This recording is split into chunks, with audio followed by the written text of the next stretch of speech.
Nasa rest house na si Doc Benji. Buti na lang talaga may kaibigan tayong doktor. Pinahiram pa tayo ng sasakyan. Thanks, Denver. Maasa ka talaga. Yun. Alam mo yun. One call away ako. Isang tawag mo lang sa akin, magre-respond agad ako. Lalo na pag emergency. Teka, bakit di na lang sa ospital natin dalhin si Hope? Mas maraming titingin sa kanya dun. Delikado buhay niyo. Sa ngayon, ayoko munang makita siya na kahit na sino.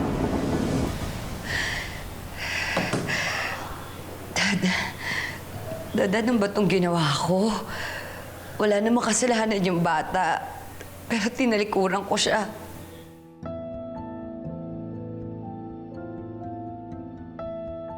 Kung napatay ang tatay niya at gano'n na nangyari sa lab, for sure, delikado ang buhay niya.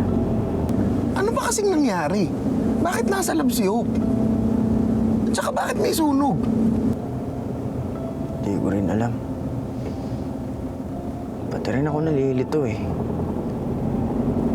Kasi ayaw magsalita ni Mami. Kahit sa akin. Pero hindi na importante yung Denver. Ang mahalaga, madadala ko si Hope sa ligtas na lugar.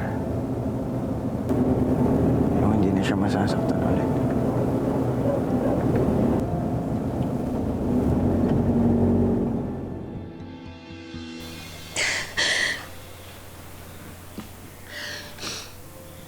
Walang kasalanan si Hope.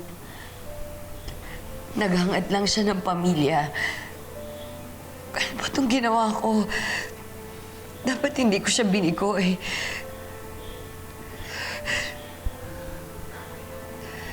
Dad, nagkamali ako.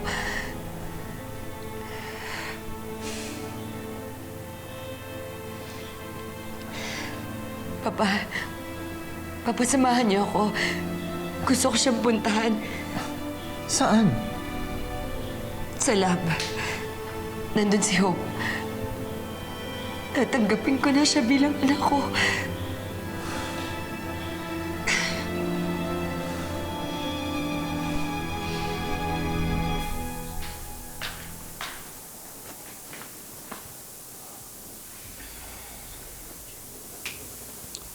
Balikan natin si Hope.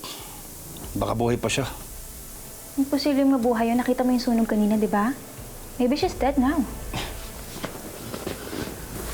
She may be not.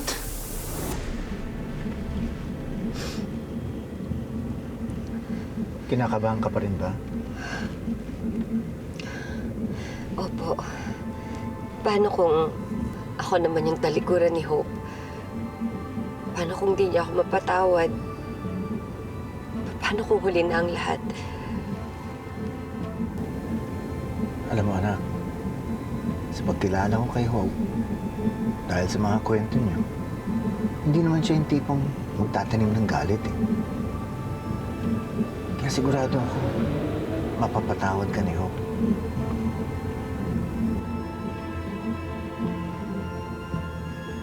Lucas, may dumating na mga pulis kanina. Gusto mo makita nila kung anong ginagawa natin sa loob? Gusto mo malaman nila kung sino nag-operate nun? Paano naman si Hope? Paano yung project ko? Yung binuhusan ko ng panahon, ng pahunan. I mean, lahat-lahat. Paano naman ako? That lab was my life. Tapos ganun lang, wawasakin, susunugin ang clone na yon.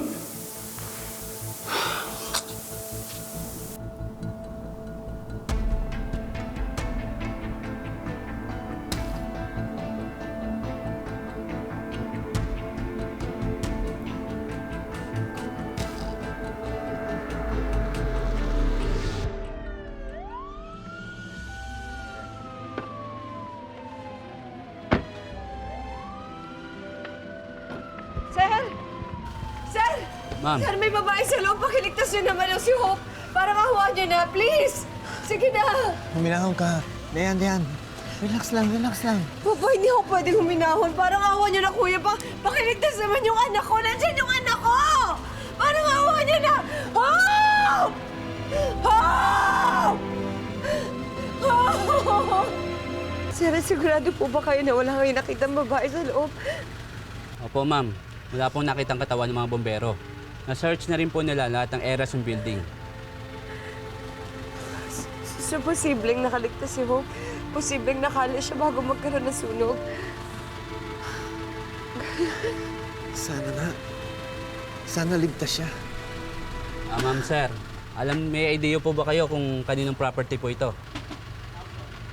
Sila Lucas at si Cara Orozco yung kausapin niyo. Sila yung may kinalaman dyan.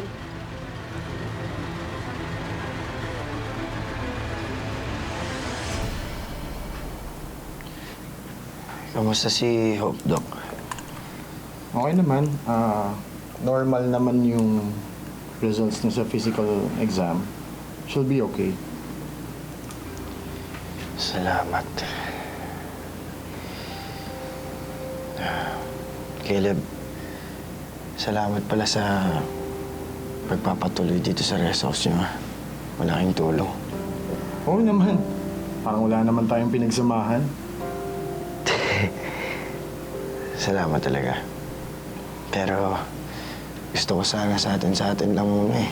Kasi ayokong may maalam kung nasan kami. Sagot na kita. Walang problema. Ngayon nga lang kita nakitang nagkaganyan sa babae.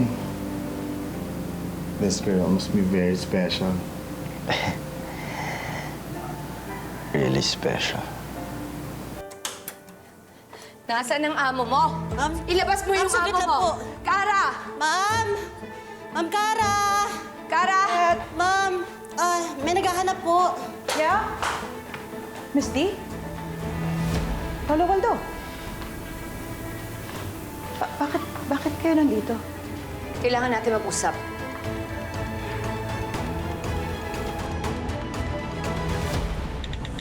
Nakita mo naman kung paano maging dragon yun si Ma'am Dayan. Kung gusto mong umayos yung buhay mo, dapat unahan mo si Hope. Kailangan mo ng susuporta na mayaman sa'yo. At si Dayan yon. Kaya bumalik ka doon, isiksik mo yung sarili mo. I'm sorry sa lahat ng nasabi ko at panguhusga ko sa'yo. May nangyayari na palang masama sa'yo na kailangan mo ng tulong. Wala ka namang kailangan patunayan sa akin. Dahil hindi ko deserve na mahalin. Dahil hindi ako tao. Pinag-eksperimentuhan nila ako dun, Ralph. Dahil hindi ako tao, hindi ako normal, isa akong clone.